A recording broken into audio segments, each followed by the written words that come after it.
Friday get-together here with Mayor Michael Doomberg, 18 minutes now after 8 o'clock. Holding another press conference over shot cop again. Every week this summer, it seems. You know, I went to bed trying to get to... I was really tired, getting to bed at 10 o'clock, and I'm thinking, I can sleep until 6. I won't run in the morning. I'll postpone it. And then at 11:30, the phone goes off, and when, you're in my job, the phone goes off in the middle of the night. It could be a wrong number, but more than you'd like. It's a serious thing, and so I, throw on some clothes, head out to Jamaica Hospital. Jamaica Hospital, incidentally, is where in last December, Detective Peter Fagoski died, and he was killed with an illegal 9mm Ruger that had been bought in Virginia. There I am get to the hospital by about midnight, and there is a Sergeant, Craig Bier, at the same hospital, shot with the same kind of gun, a 9mm Ruger. Also, the serial number says was sold in Virginia. Probably illegal because the perp that we're looking for has a criminal record, so he has no legal right to have a gun, and if he had a gun, it would be illegal.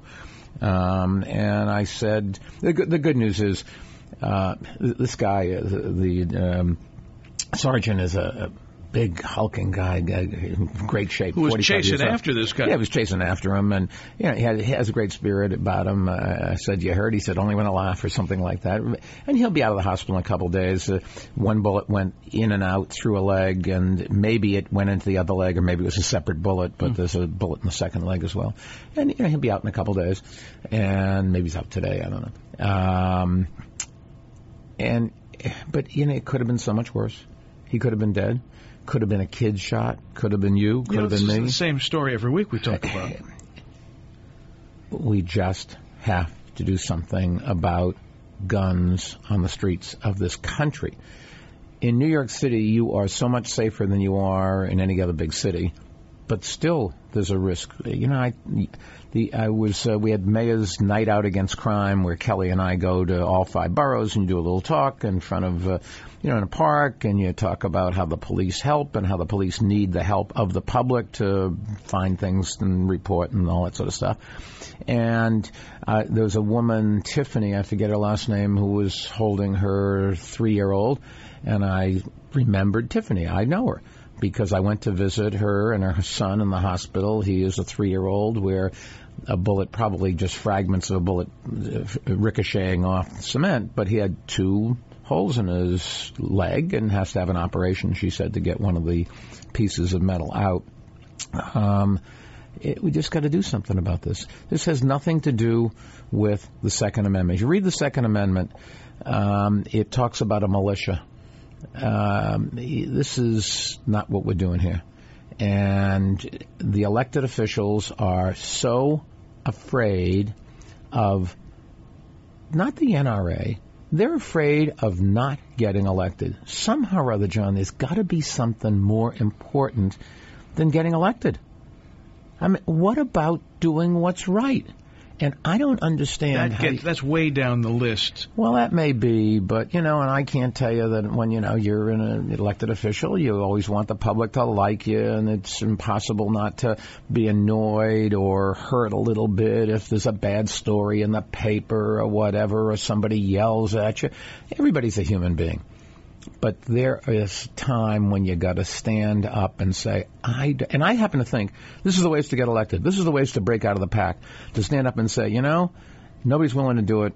I don't care. I've got to do what's right. I've got to talk to my kids tomorrow and explain what I did today. I want them to be proud of me. This is what you got to do. And you can talk about the 2 presidential candidates, which I have. You can talk about the legislators on both sides of the aisle, Republican and Democrat. You can talk about the federal, state, and city throughout the country. I saw the other day, Governor Cuomo said that he wanted, I haven't talked to him about it, but he wanted tougher gun laws. New York State already has the toughest gun laws in the country. It's, I think, 3.5 minimum jail sentence if you have a loaded illegal gun. The DAs tend not to let you plea down, and they say, look, it's the first time and whatever. But there are people. There was a football player, if you remember, who went to jail over it. But what we need in this state, increasing the penalty isn't going to. These guys, to some extent, going to jail or to prison is a badge of honor. We need micro-stamping. That's the one thing that the state should do. That's with the bullet. That's with the ammunition. Well, you look at the casing and you can tell which gun. And it's a ways to connect. It's another tool for police to use to get bad guys and guns off the streets. And what's the argument against that? Nobody has a rational one. The subtext is the NRA doesn't like it, or some of my constituents might not like it, so I'm going to lose some votes over it. I think that it has passed in the Assembly and been stopped in the Senate in Albany every time, but whether it actually got that far, I don't know. I'd have to go back and look. But conventional wisdom is that the Assembly would pass this if they haven't, and that the Senate would not and hasn't. But I would urge the governor to focus on micro-stamping, because just adding to the penalties is just, everybody feels good, but it doesn't. But